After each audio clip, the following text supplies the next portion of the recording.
Thank you very much for having me. As the very professional introduction said, my name is Christian Fonnesbæk. Before I start, can I just ask how many here are working as game developers? Just so I can get to know my audience a little here. Okay, and publishers? 2, right? Academics associated with the gaming industry, and interest organizations, government, that kind of thing? Okay, thank you very much. So now that I know who I'm speaking to, I can start speaking. So, build your IP for all media. Mr. Vidalf and I agreed on this, and it is apparently a growing concern for pretty much everybody. So, as the head of IP development at Nordisk Film Games, what we're aiming for is to build global entertainment franchises. But we're starting with games. So that means basically that you take the game and you either the developer does it themselves or you work with them to develop it into the point where it can cross to all other media. So what is an intellectual property? I'm sure most of you know this, but it's the intangible creation of the human intellect. So it's the stuff you think. You're not coding it. You are visualizing it for yourself, perhaps drawing it. It's the characters, it's the storyline, it's the visual style, but at the point where it can be protected by law. So why would you want to do something like that? Well, for Egmont, as you can see down here, the mission of the whole conglomerate is to bring stories to life. So intellectual property is, of course, a way to assign value to the elements that go into a story. So that's what it's all about. Basically means you get a long life in the market. We're talking a franchise. And it means we get multiple revenue streams. But if you're a developer, then why would you do it? Well, if you have an IP and an intellectual property, it's something that stays in the market for a longer time. It's not just one game. You can make many games with the same character, with the same stories, or with new stories, and so on. That means you can build loyalty over time, and you can do something that's very difficult if you're just producing one game. You can do long-term planning for your company. And as an investor, of course, that is pretty interesting.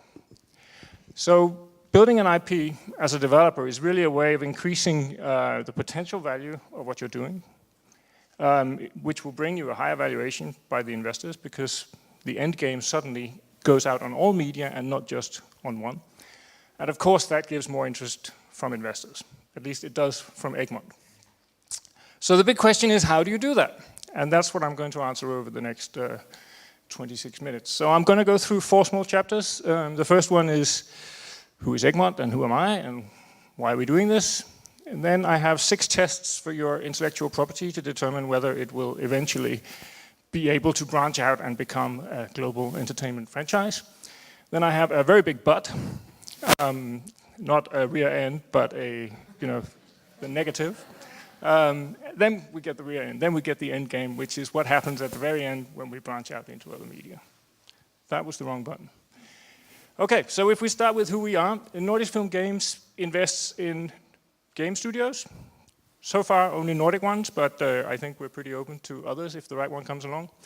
We've invested in 4 companies within the last year. So there's Flashback Games, who are in early access now with Trailmakers, which is like a Lego build your racer machine sandbox game. Avalanche Studios, who have done the Just Cause and the hunting simulator and so on. Kogama, which is a more social version of something like Roblox, where the kids can make their own games. It's a game-making platform. And Heroes and Generals, which has the claim to fame that it's the first game ever to really get the strategic general layer to work with the man-on-the-ground shooter layer. So you have the generals assigning resources to the shooters, and the shooters shouting angrily at the generals for more tanks and so on, which is, much like life. And Nordisk Film Games is basically spending Egmont's money.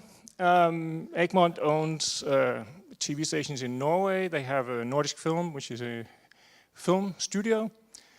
Egmont Publishing, doing books and magazines and online sites and so on. Nordisk Film is the oldest film studio in the world and the most Oscar-winning non-Hollywood company in the last 10 years. And they also manage big brands like Minecraft and so on. This is the boss. The surplus goes to children. So that's another good reason to bring these stories to life. My own story, very quickly, is that I started out studying film and media. Before that, I played a lot of computer games and Dungeons and Dragons and things like that. When I came out, I made a company making basically stories for learning and entertainment on the internet, and started experiencing this whole IP challenge of how do you bring together gameplay, new technology, stories, characters, and all these things. And in 2009, I got the chance to pursue an old artistic dream of mine, which was basically to make a game, and direct it, of course, that mixed film and gameplay. And I'm going to show you the first 3 minutes of that, because it really illustrates quite well the difficulty of bringing together all these different media when people have to talk to each other across filmmakers and game makers and programmers and writers and all these things.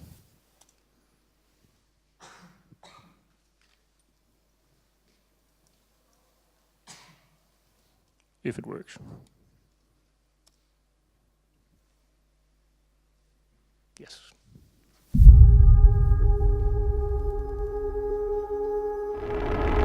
In 1975, toward the end of the space race between the United States of America and the USSR, an astrophysicist working at the Peterson Institute named Ingrid Hansen made what she believed to be the greatest discovery of the 20th century and possibly of humankind. It was built into the smallest pieces of matter floating through space, but this discovery was quickly buried by the Peterson Institute's managing director, Gustav Peterson. In spite of its gloried history as one of the world's leading scientific bodies, the Institute kept the knowledge of this find secret for over 4 decades. Until now. Kathleen. Okay, this is the first journal marking the beginning of the cloud chamber experiment. My father has finally agreed to let us work inside the Institute to explore the phenomenon we've discovered. Also, I've persuaded Max to bring his work over to the Institute. I pulled it through that antenna directly from the atmosphere. It has all the components of a signal. I've also brought on Thomas, a young documentarist. Why is the Institute using me to make this documentary? What's the point of it? What we're doing is classified and protected under national law. We traffic in state secrets. I know that I'm feeling exactly what my mother felt while she was still alive. She got herself killed. Don't follow in her footsteps. Follow in mine. My name is Thomas Roberts. I was part of the team Kathleen Peterson assembled, hired by the Institute itself to record her work. All of the material from the project comes from my own recordings and research, but the Institute owns it. It's illegal for me to publish or broadcast it. What is Gustav Peterson and the Peterson Institute so afraid of? What are they hiding? I don't want to be filmed. Who killed Ingrid Peterson? What is it they found? What's Kathleen hiding? All the information needed to help uncover the mystery of Cloud Chamber has been uploaded here. It has all the components of a signal. This database has one sole purpose: to make it impossible for governments and corporations to continue hiding the truth from the rest of the world. To make the database accessible for everyone, the information is presented using a landscape metaphor. Remember, the more important the data, the higher the island. Where'd they start, Tom? They already have.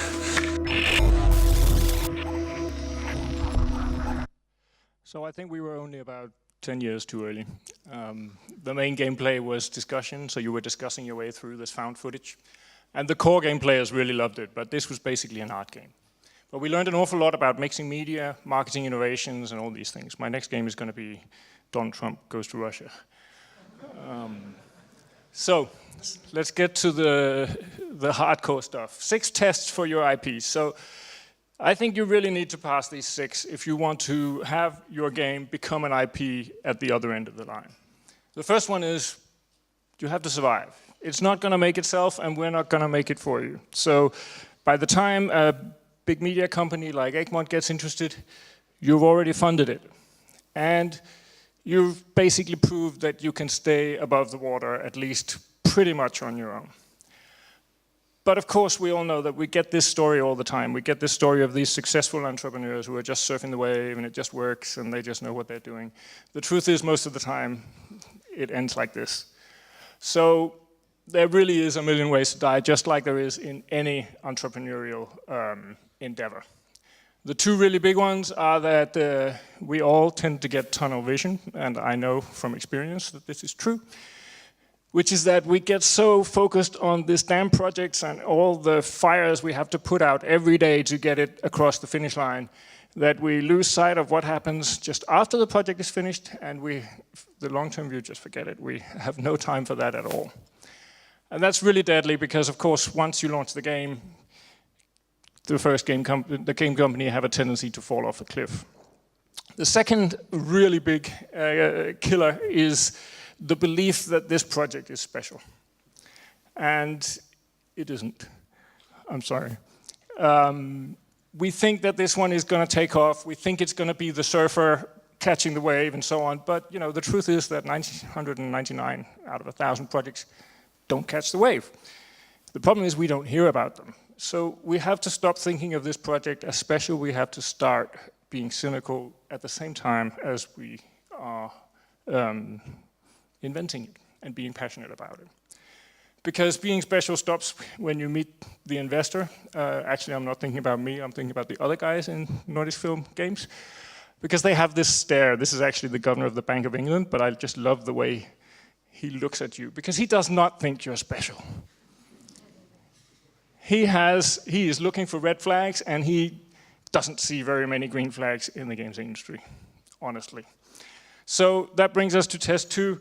Your game project has to have real long-term potential, even though it's working now. So I tend to look at things like this. Where is the long-term strategy for this company? It's not enough that you're going to make another game. It's a really bad sign if you're starting from zero with your next game. So we're looking for people who are building experience with the same audience and the same business model and the same universe and so on. We need to see some separation of the creative from the commercial. If the CEO is also the creative director, that's a huge red flag, because all the decisions that are not tied into his passion will be second priority, and that's a problem. We're not too keen on games that can be sold in boxes anymore. As I'm sure you know, we're looking for games that can become hobbies over the long term and that can keep earning money. We're looking for founders that understand that they need audience contact from day one.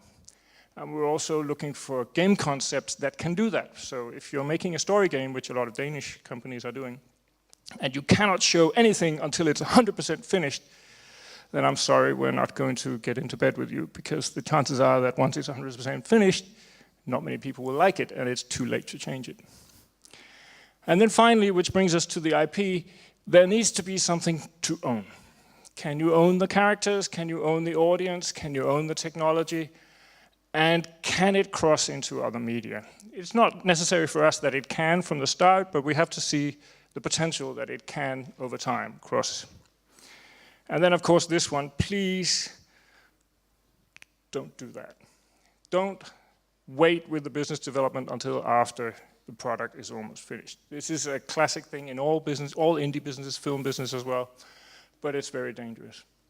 But of course, if this works, I'm sure we'll figure the rest out. If people love it and it keeps spreading, then I'm sure we'll figure the rest out. Test number 3, it needs to stand out in the market. If it's, medieval knights looking a lot like medieval knights, it's going to be difficult for people to recognize it. So we need something that when you look at the shelves, even the virtual shelves, you can see it, it stands out, it has its own style, visual style, whatever. Features are really not something that sells a game. You all remember those game boxes from the 1980s? On the back it said 80,000 polygons, and all this technical stuff. And then game features are kind of like that. Massively multiplayer is good, but it's not something that sells games except to other developers, which is really dangerous, that you get sort of lulled into this belief that it's great because the guys you drink beer with think it's great. And having a clear theme is also something that makes you stand out, and it lays the foundation for a story universe. Is it about, the sorrow, or is it about repression, or something like that? It's not something that sells in itself, but it is something that can help to make it distinctive. Test number 4, we need a world. This can be tricky. So this is not actually asking for a story. This is asking for a world where stories can happen. And if you look at something like Nintendo's Hyrule, where all like Breath of the Wild and so on, all those adventure games happen, then you basically have a stage where many stories can happen. And then you have something that can travel to other media. What doesn't travel is interpersonal drama. So, we know it from film, and the Europeans, we're very good at it. People's internal emotions and conflicts with specific other people. That's really difficult to move between media. It's especially difficult to make a game out of it. But worlds you can do, and if you have a world, then as you address each medium, you can build that story on that medium's specific strengths. And that is something we can use. World builders are at a premium. Then we need characters. Now, there's only one slide here because it's really simple. When you're doing stories, and most media do want stories, we want to put our emotions into the story. And if there's no characters, then it's very difficult for us to place our identification inside the story. So this guy, Mega Man, is perhaps a little bit too primitive in his realization for us to identify with him. But if you look at something like Lara Croft, or you look at the Thief's End, or so on, then you have characters that you can believe in. And then you can have something that can potentially get a good writer interested in writing a book, or we can get a director interested in making a movie, or so on. And of course, if you have something protectable, that's even better. Then this one, which is something that we've just recently put on our stone tablet of things that need to be there, is basically the sincerity of craftsmanship. And it kind of, it's kind of complicated, because what is the sincerity of craftsmanship? Well, it's the truth in the art.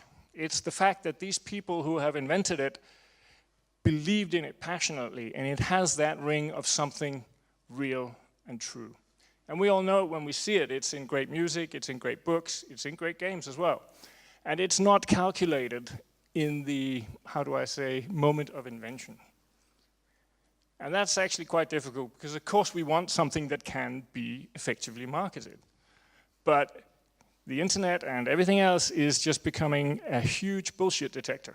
And if you're bringing out something that's inherently false and calculated, unless you have a huge media pressure, which is going to be incredibly expensive, then it's going to be difficult. You need that true spark of genius at the center. And you need to keep it going all the way down the production line to the different media. See, I told you it was a big but. The but here is that even if you have all these things, you still have to have a hit. We're not, as Egmont at least, and Nordic Film Games, we're not able to take something that people don't want and then make people want it. So you have to have all these things, but you also have to create the basic success. And that's a bummer. But if you get there, then you get to the end game. And the end game, of course, is to, for us at least, is to take the central characters, central storyline, central experience, and fold it out, unfold it to all these other media. And that really brings me to what is the challenge that we are working with across all these channels right now, which is number one, respecting this sincerity of craftsmanship, both from the original work, but also the sincerity of craftsmanship necessary to make it work in the new medium. And this is a really big cutoff point, because we all know, when did we see a computer game made into a good movie that we wanted to see many times? I can't remember one. And that's a real challenge. It's a real challenge to get the creative sparks in other media to go so deeply into the original property and then to go so deeply into their own property that what comes out becomes something lasting, true, and good. And that's really, I think, the challenge for the next many, many years, at least where I'm sitting, is to get that to work. And one of the things standing in the way of that is that film people and game people, they don't talk. Let's face it, they can't talk. They don't get up at the same time in the morning. They don't drink beer in the same places. Even if they did, they wouldn't, they wouldn't recognize each other, and the conversation would end quickly, and so on. Trust me, I've tried it many times, and there's a real. I think it's getting better, but the situation we're in is that we have to run from one domain to the next, and bring the gifts from the next back over to the third, and then bring the gifts back to the fourth, and then slowly get it made better and better. Because if we put them in the same room, the film people win every discussion. Because they're all out of theater and they're used to winning the room. But they're not right all the time. And then, 2 weeks later, one of the programmers says, hey, it's not going to work because X. It's like, couldn't you have said that before? Yeah, but the guy was winning the room, So there's some real challenges here, both in the personalities and the language and the value sets and the goals and all these things in each of the media. And that's basically what I find fun. And then finally, of course, the financing, development, and distribution processes of each of these media is very, very different. I mean, just looking at the film where everybody's coming out of performance and everything is focused on that short shooting period, and up to it we have one very specific process, and after it we have another very specific process, is nothing like making a game. Nothing. Where you can, basically build your Lego and you can rebuild it and rebuild it and rebuild it all the way. Completely different way of thinking. And the whole industries are structured differently, where the game developers are hired, have a job, come to work every day, and the film people are artists, and they're, basically traveling, joining different traveling circuses and flitting from one to the other. It's a completely different life. So it's interesting. And finally, of course, when all this works, it comes down to the story. It comes down to, and yeah, I'm sure you know what a story is. You start with a bang, you save the best for last. I like to use The Fugitive as an example, where we start with Richard Kimball. He's got a beard, so he's nice. He comes home and his wife has been murdered, and he is sentenced to death. And in the first peak there, he's driven up to be executed in the bus, and the bus flips over a cliff, and a train hits it, and he gets away. And at the red spot, Tommy Lee Jones comes in, he says, we have a hard target. I want a search of every outhouse, in-house, hen-house, doghouse. Go get him. And the story starts there. And we know that this story is not going to finish before these two guys figure it out. Either the doctor clears his name, or the policeman catches him. And originally in the 50s, I think, this was a TV series. There was 42 episodes from the first red spot to the second red spot. And that's the story. And let's face it, that's what works in most media. Thank you.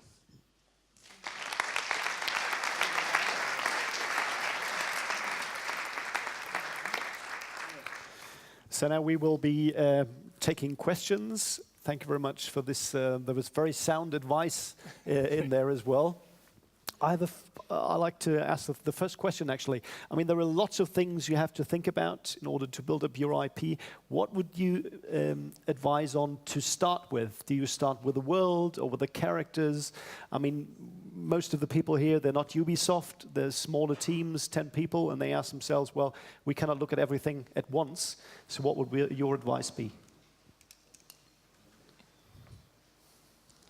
I think I would. I don't think I would start there. I think I would start by finding a game mechanic that was fun enough and proving that it was fun, and then I would think about the characters. Because the character, I mean, look at something like Shovel Knight, for example, or Super Mario. It's not that expensive to design a character, and yet that has a very good chance of becoming the thing that everybody identifies with your game. So I think I would start by building and testing the gameplay. And then I would start bringing in the character and seeing if I can get the same audience to enjoy the character, and the gameplay. And then I would build from there, start thinking about the world. Any questions from the house? There will be a microphone. You said that there's sincerity of craftsmanship. I think that's really important. But that, if that goes with feeling special, isn't that a conflict? So where would you say that the craftsman who sincerely believes in his work and that he has something unique does not consider him so special that he can look the Bank of England guy in the eye and say, I'm not special? Find a partner. A partner, a business partner. It's, I mean, of course there are, genius people out there who can do both. I just haven't met any, basically. So yes, I would say find a partner. And this is a really big challenge for the games industry because the people who go to business school think games are toys. So finding somebody who's actually good at business, who will be your partner in something that at the beginning is an artistic endeavor, that's tough. But I think you need to do it. I think you need that balance, and they need to be partners. The idea of the creative genius owning all the shares and the business partner being an assistant, that's not going to work, because then all the decisions go one way, and then you end up in that black sheep trap.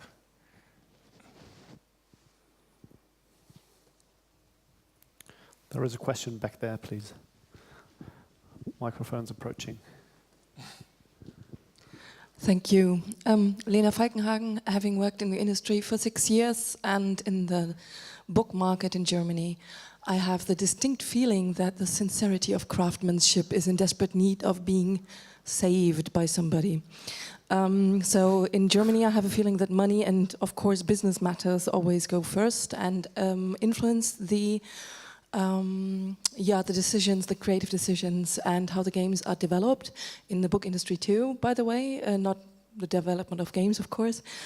But how do we do that? How do we save that sincerity for the industry?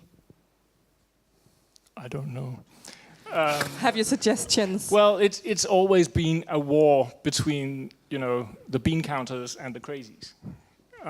It's always been a challenge that you have to go to church and the bank all the time. You have to be able to do both. And I think if we want, we have the same problem in Denmark, except in Denmark, we only focus on the art. There's no focus on the money. So we end up having prize-winning, like Cloud Chamber, prize-winning projects that are very far-sighted but don't earn any money.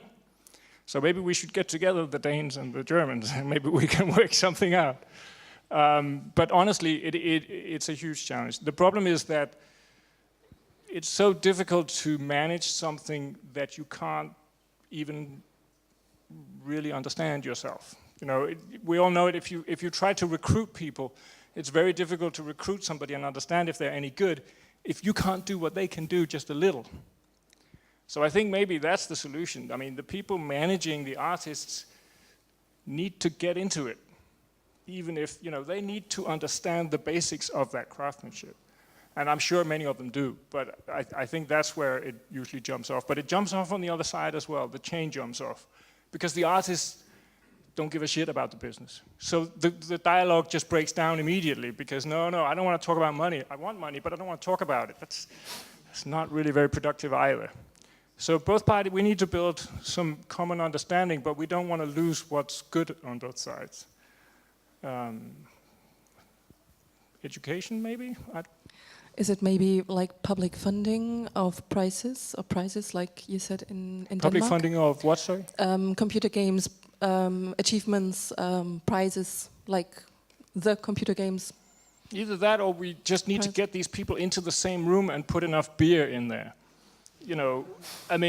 That always helps. We need to... The Danish solution. Isn't it? It's a short-term solution, I know. But one of the things we've been looking at is, can we do workshops where we bring together different sectors and we force them to build projects, no matter how bad, because it's really about beginning to understand each other's processes. But of course, the higher level you get, the more difficult it is for people to have time. I don't have an easy answer, I'm sorry. Of course not, thanks.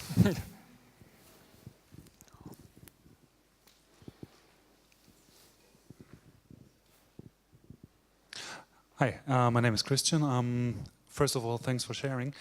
I've got a question related to when you intend to branch out to other media. Is there a sort of a beacon media where you say, okay, that's a media that we usually use as test ground, as playfield to check out if there's potential for building up an IP? Yes, but I wouldn't think of it so much as testing the commercial potential, because that should be proven in the original. But I would think, we do think of TV series as testing the creative potential. Because if we can get it to work as a TV series concept, then that puts enormous demands on character, storyline, mood, the broadness of the appeal. All these things need to work before you can think of a TV series. And it also means that the universe has to work, in repeated episodes. And that means that you can also do books. It doesn't mean your books will be good, because you still need genius writers every time, and you need them to get personally invested in the project, and that's difficult. But I wouldn't start with a book, because a book does not guarantee that you can do a TV series, because it could be enormously interior and so on. But a TV series, you can pretty much do anything after that. It's quite a hefty budget, but thank you. But you don't have to make it. That's smart. You can just conceptualize it, and if it's believable, then in principle, you should be able to unfold it in other media. Thank you. Right. Yeah, you don't have to make it. There's one over here. We are making it, but... Hi, my name is Jasmine.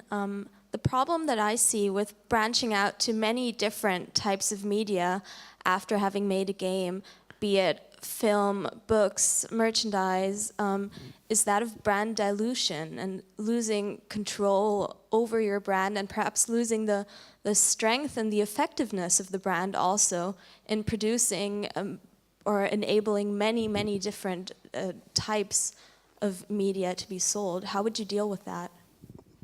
Control. I mean, you're right, that's a real danger, but that's, I would say that's a process danger. It's a little like saying, why should we make a game? There's a good chance it will be bad. Because most games are bad. We only see the really successful ones. And what you're pointing at there is that, yes, there's a risk that the TV or other media process will also go bad. So you have to trust the people you're working with, that's for sure. Where would you draw the line? When does it become too much? And where do perhaps the dangers begin outweighing the potential benefits? I think you're going to lose control of the property way before that point. I mean, at some point you're going to have to let the baby go, I think.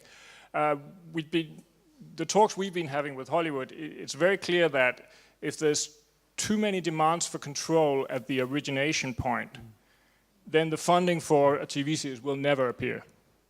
Because these people down here, Netflix or whoever they are, will never go into a deal where the original computer game makers can say yes and no to everything. They're not going to give you script approval or anything like that. They might give you approval of key creatives, like the showrunner, the main writer, or something. And that's really your lifeline, is that if you can get the right to say yes and no to the people who run the show, and you can make sure you trust them, that's as good as it gets, I think. Thank you. Because that's really, from our talks with Hollywood, that's really, it's a huge issue, control. Because once the TV or movie machine starts rolling, it's so astronomically expensive that, if somebody is sitting back in Denmark or Germany or wherever can just say, no, stop, and you've got, 3,000 people on set going, what? That's not, that's their worst fear.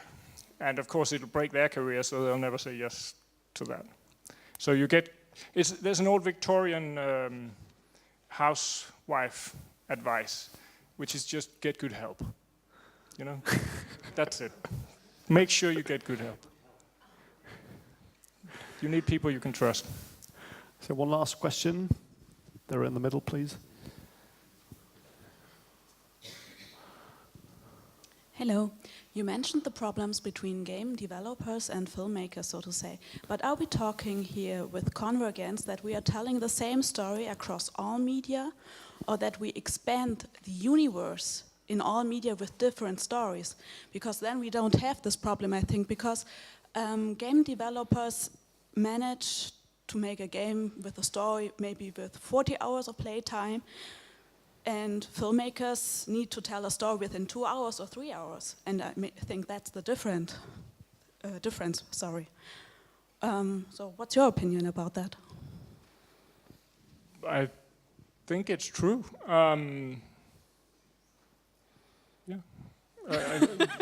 You're right.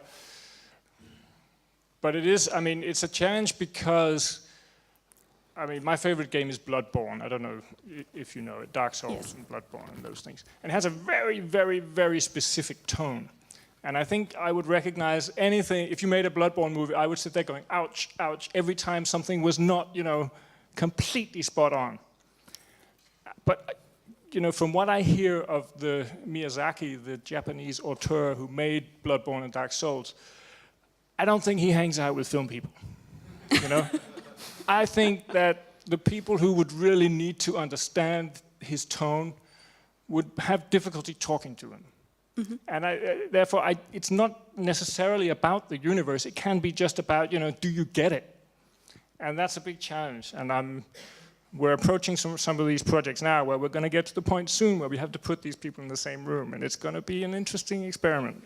So one good example, I think, is the Deus Ex Universe. We have different games from it. We have different comics. We have books. We have short movies, so to say. And they are all telling a different story and not the same. So, yeah. But that's great. And I haven't actually seen them. But if it works, it's brilliant. I'm not saying it's impossible. I'm saying these are the challenges that we're working with. Okay, thank you. Of course, it's not impossible. Thanks. Well, thank you very much, Christian, for educating and entertaining us at the same time. Thank you very much. Thank you. Thank you.